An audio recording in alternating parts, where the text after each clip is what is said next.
Tennessee This Week from WATE's 6 on Your Side starts now. Hello and welcome to Tennessee This Week. I'm Bo Williams. Glad to have you with us this week. We are joined by University of Tennessee President and, well, Randy Boyd of Boyd Sports joining us right now to talk more about the big opening day for the Covenant Health Ballpark, as well as other issues as well that we will touch on, the University of Tennessee system and other things. But first of all, thanks so much for coming in. Bo, always great to be on the show with you. Yeah, I tell you what, let's start off talking baseball because opening day is just about here. This has been something that's been in the works for a long time from the day. Have you sat back and thought when the first discussions or when this first popped into your head and now you've actually got a ballpark sitting downtown? I would probably say the first time the idea of creating a ballpark in downtown Knoxville popped into my head would have been maybe 30 years ago going to Camden Yards in Baltimore and thinking, what an incredible asset for that community. Wouldn't it be great if Knoxville had something like that? I thought, wouldn't it be great to own a baseball team of my own? I always say, when I was broke, I was closer to being able to afford a Major League Baseball team than I am now. I've done well over the last 20 years, but the cost of a team has gone even higher. So I'm probably $2 or $3 billion further away from buying a Major League Baseball team than then. But the opportunity to buy the Smokies came up, and one thing led to another, and here we are. Yeah, and here we are, and it's going to be opening day. And this is really more than just baseball that we're talking here. Yeah, this is economics as well. I mean, that's been a huge part of the planning process here with the Old City, Magnolia, and hopefully trying to connect those two neighborhoods to the downtown area. Yeah, it's multiple things. So first off, it's, as you said, thank you, it's not just a baseball stadium, even though I led with that. Right. We're modeling this after a stadium that we have a friendship with the owner of, and that's the team in Fort Wayne. At their stadium, they have 760 events a year. So they'll have soccer games. We'll have 21 Knox soccer games. There's now a women's soccer team, 70 baseball games. We'll have tournaments for other baseball and other sporting events. But in addition, we'll have farmers markets, we'll have weddings, we'll have other business gatherings. We hope to have multiple concerts during the year, and also something that Fort Wayne, Indiana did that we're hoping to do, and other Charlotte has done as well, is have a Christmas light show. In Fort Wayne this past year, they had 98,000 people come to their stadium between Thanksgiving and Christmas to experience their light show. So this is going to be a year-round venue with all types of activities. And we've seen in cities like Birmingham, Greenville, South Carolina, you mentioned Charlotte, Fort Wayne, High Point, you name it, cities that have minor league clubs. We have seen just the area around expand as well. I know that was part of it too, trying to embrace the local community, but at the same time draw outside interest to help out the economy there. And you have seen some remarkable things that around other ballparks. I'm assuming that's kind of the overall game plan here. Yeah, in fact, both the mayors and I went up to visit Fort Wayne and met with their mayors, and one of the things they were proud to point out was that their stadium, when it was built in this wasteland, which was downtown Fort Wayne. They kind of joked that there was no crime in downtown Fort Wayne because nobody was there. They built the stadium, and since then, in the first 10 years since they built it, there was $1.2 billion worth of development. I can tell you around the stadium that we're building, so we built the stadium, myself and a few others are already investing over $250 million in other buildings that are attached to the stadium. So we already got a head start. But I know of half a dozen or more people that have got major projects that they're planning in and or around the stadium. So I think we'll far surpass Fort Wayne in a much shorter order. Yeah, that was kind of my follow-up to that too, is like, it's one thing if you build it, they will come, right? We've heard that from the movie. But I don't know, what's the harder part? Building the stadium or now sustaining it once it's built and, and following through with everything and watching the area grow? Well, I haven't had to sustain it yet, so I'll have to answer that later. That's right. But my belief would be it's the start. Yeah. Just being able to get things. First, finding a site that we can agree on, getting the county and the city and the sports authority and the community and the state and all the different stakeholders bought into this vision and then supporting it. So I think that's going to be the hardest part. We've had the spark, and now we're hopeful that this will ignite all kinds of other additional growth. And you mentioned something else I just want to double click on, and that is this particular site is unique. There's a lot of places that we could have built a site, and it would have been great for that area, but this one helps connect a part of our town that has been disconnected. Right. When they created James White Parkway, however many years ago, people in East Knoxville felt like it was built as a wall between them and downtown Knoxville. So you've got this thriving area in the Old City and Gay Street and Market Square, and not so much on the Magnolia Corridor. We believe that this can be that missing link, that connector that connects East Knoxville back to the thriving downtown. And it's also bringing it back to baseball, a bit of history. You're a stone's throw from where Bill Meyer was at one point. And you're really not that far. Unfortunately, there's really nothing left where the Knoxville Black Giants played in the Negro Leagues, but you're near that area as well. So this is really kind of, if you talk history and baseball in Knoxville, where the stadium is located, it's just another chapter in all of that. I think fans are going to be thrilled when they come to the stadium and see how we're celebrating our history. And we've had a lot of help from people like Renee Kessler at the Beck Cultural Center. Right. But we're going to have statues and other markers that remind us of the history of that community and of baseball in that community, of the Knoxville Giants. Here's a piece of trivia for those that don't know. In the state of Tennessee, there's only been one city that sent a baseball team to the Major League World Series, and that was Knoxville. We sent the Knoxville Giants in 1920 to the World Series.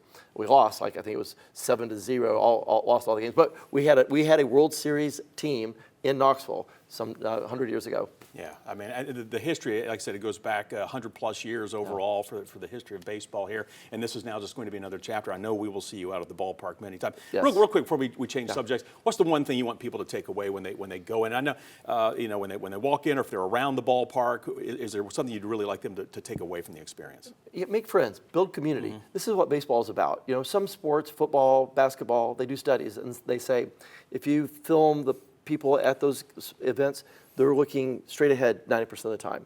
If they're at a baseball game, they're looking sideways 50% of the time. This is an opportunity to get to know your neighbors, build community, hope they come out and enjoy the atmosphere, enjoy the game, and it helps bring us all closer together. Yeah. Hey, you got the orange jacket on, so let's talk about the University of Tennessee and the Tennessee system as you are the president. Obviously, I would think it's a good problem to have. It seems like every year the number of applications that are coming in, the number of students that are showing up on campus, the retention. But I would think that also causes a lot of concerns, or at least try to strategize. It's like, what are the biggest issues, the hurdles when you have this many kids? And we'll take UTK, for example, that you have to tackle then to make sure that everybody is taken care of and has a place to sleep and what have you. Yeah, so we have 5 campuses, and all of them are booming. UT Martin last year had an 8% increase in enrollment. Southern had a 7.6%. Chattanooga 4%, UT Knoxville is 6.6%. But we'll just talk about Knoxville since that's where your viewers are from, my neighbors, my hometown. Knoxville's booming. Last year, over 60,000 applicants for 6,900 spots. Wow. So we've got 10 times more demand than we have places. So we could grow as fast as we want, but we're limited by making sure that each of our students has a quality experience. We want to make sure that they can get tickets to the football game, they have places to park, they can have a quality residential experience, classrooms that are the adequate size. So we're working on investing in our infrastructure and doing everything we can to support that. If you were doing this interview 2 months ago, I would have said my number one goal is academic infrastructure. We need help from the state to help build the academic buildings to meet the needs of our students. We can finance parking lots, residence halls, commissaries. What we can't finance, we were not able to finance, was academic buildings. But thanks to Governor Lee and our General Assembly, we've been given the opportunity to build a new chemistry building and the opportunity to do self-financing for other buildings that will allow us, I believe, for the rest of this decade to build all the infrastructure that we need. But we're not going to grow any faster than we can provide a great experience for our students. Yeah, and let me ask you this too, because I know someone out there is probably thinking this too. We see what's happening in Washington with the tariffs. As far as, that could impact construction costs, but also federal funding, whether it's coming down the pike as far as healthcare, education, what have you. How does that factor in when you're looking at it? We just saw there was a report, Vanderbilt, I know the medical center there, looking to make some cuts because of some funding issues there. As far from UT is concerned in the system, you see what's happening in Washington with the tariffs and some of the adjustments to some of the policies. Is that impacting right now at the university level? We're watching it very closely. And the impact changes from day to day as a new ruling will get issued, and then there'll be an injunction. So it's hard to say exactly what the impact will be. However, we had our State of the University address 4 weeks ago, and I was able to share with all of our colleagues across the state that in our 231-year history, the University of Tennessee has never been stronger. And I had to put up a slide that showed our financial strength. And we have the ability to withstand any storm, and we're in a good position. Warren Buffett used to like to say, when the tide rolls out, you can see who's swimming naked. I told my team, we're in full bodysuit. We're okay. Okay, well, that's good. Let me ask you this before we let you go, because we are running short on time. Looking ahead, and before we went on, we were reminiscing a little bit about your run for governor. I wasn't reminiscing. Well, no, that's right. I brought it up. That's right. I brought it up. But let me ask you this: do you still have those that drive or to be in the political arena, whether it's run for governor, a mayor, or anything like that? Nope. No, my drive was to accomplish a couple of missions, completing the drive to 55, helping our rural communities. It turns out I can achieve those missions through the University of Tennessee. So I'm in the right place for me, and this is where I'm meant to be, and it's the honor of my life to be able to serve my state and my university at the same time. Awesome. Randy Boyd, thank you so very much for coming in. We appreciate it as always. Thank you, Bo. Good to Appreciate see it. you, and we'll see you out at the ballpark, that is for sure. Well, stay with us. We'll be talking with our panel of pundits when we come back. All right, welcome back to Tennessee This Week. A moment ago, we heard from Randy Boyd, so let's bring in our panel of pundits to talk about what he had to say. Joining us today, as always, Courtney Piper, Craig Griffith, and Michael Covington. Great to have all of you with us. Glad to be here. Michael, we're going to start down at the end this time with you. First takeaway after hearing I know we touched on a number of topics, but anything that Randy Boyd had to say that jumped out at you maybe more than something else? Well, when I think of Randy Boyd, I think of the very first time I met him, which was when he was the economic development person for the state and for Governor Haslam. He was at Regal. He talked about vision. He talked about the process of realizing goals and objectives. Today, he's still talking the same way. He still has the same vision. He still has the same methodology about going about getting things done. It has to get done. Randy Boyd finds a way to make it happen. So when he talks about things, I admire the fact that he has thought things through and that he has a way to go about getting things done. Yeah, and kind of play off that, Courtney, that's kind of interesting. He said, we briefly referenced his run for governor, but he said he's figured out that being the president of the University of Tennessee, he still get the same things done that he was trying to accomplish during that run. Oh, absolutely. With him being in charge of our University of Tennessee system, he's provided tremendous leadership to the entire state, more so than he probably could have done as governor. So I am extraordinarily grateful that he is in that position every single day, because as a UT alum, I want to see my university succeed. We've seen the University of Tennessee grow. We've seen the swimming programs grow and excel, and that's critical. And that's critical. And in large part, it can be contributed to Randy Boyd's leadership. Yeah. Craig, what were some of your thoughts? I mean, obviously, as we're seeing, you even touched on all the campuses, the growth that we're seeing across. It does raise some concerns as far as making sure that you can house all of these students and there's a place for them to go. But it is good news for the university. It's a good problem to have when you see this for the entire system. Right, and he's absolutely right. He needs to ensure that the experience for each and every student is a top-notch, high caliber. Because if word gets out that we're 7,500 people in one freshman classroom, those numbers are going to go down. So I think he's the right person at the right time for the university. And from my point of view, one of the amazing things he's done is he has solidified the relationships with the governor and with the General Assembly, members of the General Assembly. As you can remember, there were always tough times until he came along.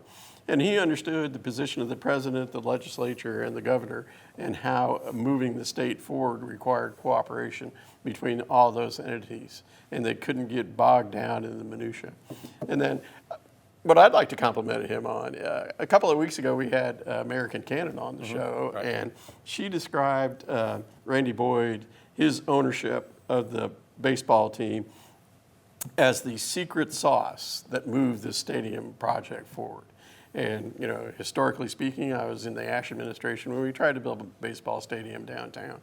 And the difference between this project and the project back then was that the owner was very uncooperative. Randy Boyd is very cooperative. Randy Boyd's putting money into this stadium.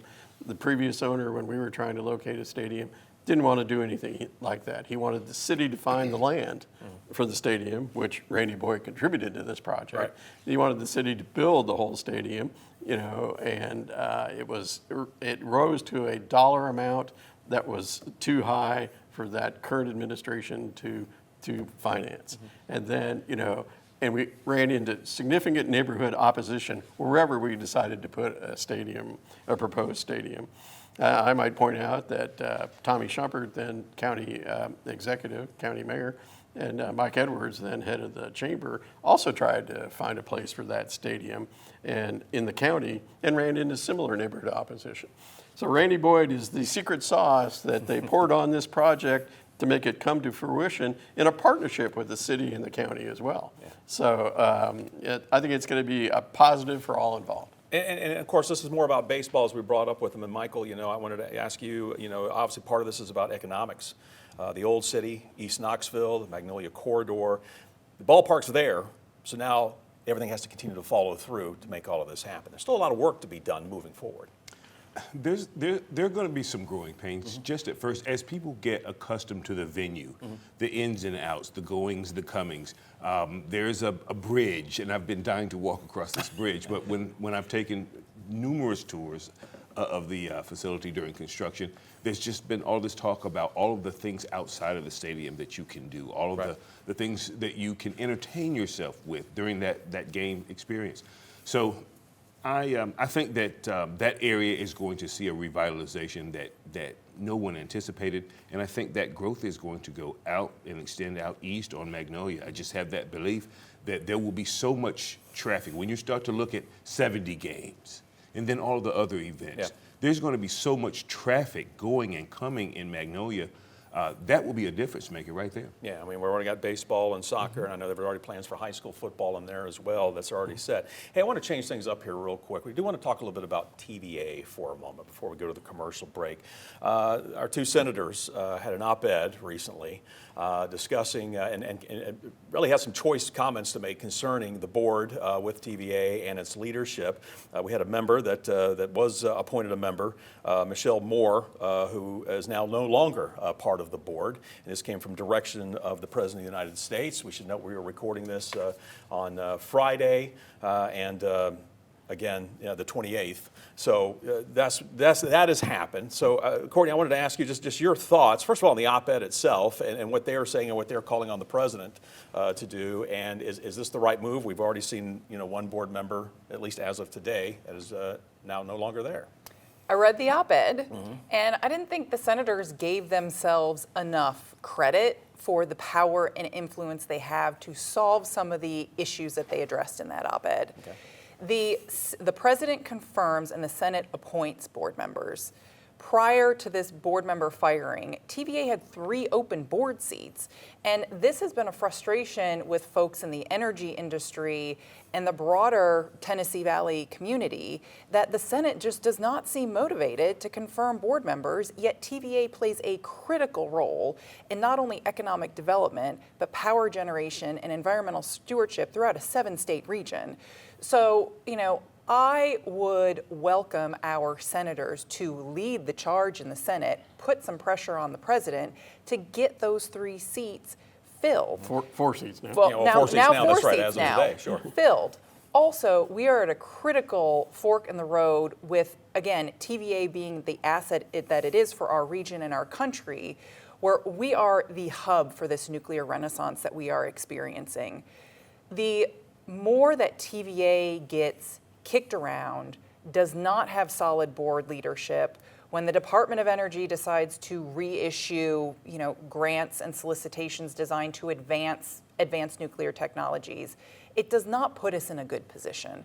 So the more certainty that we can give TVA, the better we can claim our place in American energy dominance and being the center of this nuclear renaissance. Our senators are critically important to that. TVA is critically important to that, and there's a very giant business community that relies on TVA working efficiently and effectively. So, our senators do have quite the leadership role to play, and, I would invite them to take it. Yeah. Craig, can I go along with what Courtney's saying? Or? Yeah, that's all true. And they did criticize TVA management in this op-ed for Power Magazine that they wrote. But I want to point out that the current CEO, Jeff Lash, was appointed by President Trump, and that the senators voted on the members of the board because the president nominates, but the Senate has to confirm. And so they've confirmed all these people. So, I think that they need to play a more active role and perhaps do more vetting on whoever it is they want to have in this management position on the TVA board. That said, I'm a member of the group that, because of the history of TVA, because of my time in the Tennessee Valley, looking around at all these skeletons of unused and unbuilt nuclear power plants, say we need to tread thoroughly. We need to do thorough vetting on how much we want to get into this nuclear energy, because TVA ratepayers are still paying for the skeletons of nuclear plants from 40 years ago. All right. That's it. On that note, we're going to have to take a quick break. Still to come on Tennessee This Week, people are petitioning for City of Knoxville Mayor Indy Kincannon to run for county mayor. What the mayor is saying about that petition next. Welcome back to Tennessee This Week. We are learning Knoxville Mayor Indy Kincannon is not considering a run for county mayor. A petition asking Kincannon to run recently began circulating. 6 News reached out to Kincannon's office about the petition, and her team tells us she is not actively considering a run. Instead, we are told she is focused on finishing out her second term as city mayor, as she mentioned right here on this show. We also have to talk about Betsy Henderson for a moment, who has now taken the formal step to appoint a treasurer for her campaign to become the next mayor of Knox County. So let's bring our panel of pundits back in. This is still a ways off, but it seems like it's starting to build momentum, this topic. So Michael, we'll start with you. Kind of your thoughts. First of all, Mayor Kincannon says no, not doing this. For now. For now, okay. Well, yeah, we'll put that little asterisk Caveat, out there, okay. right? Anything can change. We see what Betsy Henderson is doing. Larson J has already thrown his name in. So just kind of your thoughts, see how this is playing out. I know we're still early in the game, but what are your thoughts? Well, early in the campaign, I like to really listen to the candidates. And we've heard from Larson. We've talked about Larson's candidacy. The last conversation I had with Betsy, she wanted to make one point perfectly clear. She had a path. That's all she said. I have a path to be able to win the primary against the existing candidate, Larson J. So what I am waiting to see is, how does that path unfold or materialize for Betsy Henderson? And again, will other candidates get in the race? And I think we're all pretty confident that there's going to be 1 or 2 other candidates to get in the race, whether they're viable or whether they're not. Okay. So with that, Courtney, then, we've heard from the mayor's team, says she's not, at least right now, not planning to throw her name in. We heard from Randy Boyd. We kind of said, does he still have political aspirations? He said no. He's happy where he is at the University of Tennessee. So where do you see things? We've got one already set, Larson J. His hat's in there. Betsy Henderson looks like it's almost in there. She's in. She confirmed that she is in. Okay, so she's in. So the hat's in. She's got her treasurer. So anybody else that we should be looking at, or do you think this is going to be a 2-person race? It's still early, but I've heard rumblings of Kim Frazier, who is another countywide county commissioner, might get in the Republican primary. But where we are right now with the Republican primary, it's giving the Brad Anders, Glenn Jacobs vibes, where I think all the sort of establishment thought, Brandon Anders, county commission, great guy, upstanding citizen, everybody knows him, he's going to walk right in there. And Glenn Jacobs comes in and, he's famous, he's never done politics before, he really doesn't know what he's doing, let's just discount him. And he goes waltzing right, past Brad Anders by 60, 80 votes. 60, 80 votes. And he also beat Bob Thomas, who was a countywide commissioner. Yes. So this Republican primary is now starting to give those vibes. And so, Larson J., Betsy Henderson, if somebody else gets in this race, I don't think anyone can take their strategy for granted or rest on their political laurels and say, well, I've been elected before, or this person endorses me. They're going to have to work for every single Republican vote in that primary if they want to advance. Yeah, I think we've seen on all levels that's how these races play out. What about on the other side, though, with the Democrats? Who? Craig. Okay. Craig. Well, listen, it is early. We'll figure it out. Early, the Republicans will have their drama and chaos, Real Housewives, Bravo, GOP primary stuff. The Democrats will work it out. We got time. Yeah, they'll work it out. They'll get, 15, 20% of the vote. No, Debbie I Hensley think got I'm gonna- 40%. I think I'm going to say that it's definite India 5 seconds. Kincannon is not running. Okay, there you go. And on that note, That's we'll wrap it up. prolific. This is something I'm sure we'll be talking about, though, for months to come. All right. Hope you have yourself a great day. We appreciate you joining us here on Tennessee This Week, and we'll do it all again soon. Views of guests on Tennessee This Week are their own and do not represent the views of WATE 6 on your side or Next Star Broadcasting.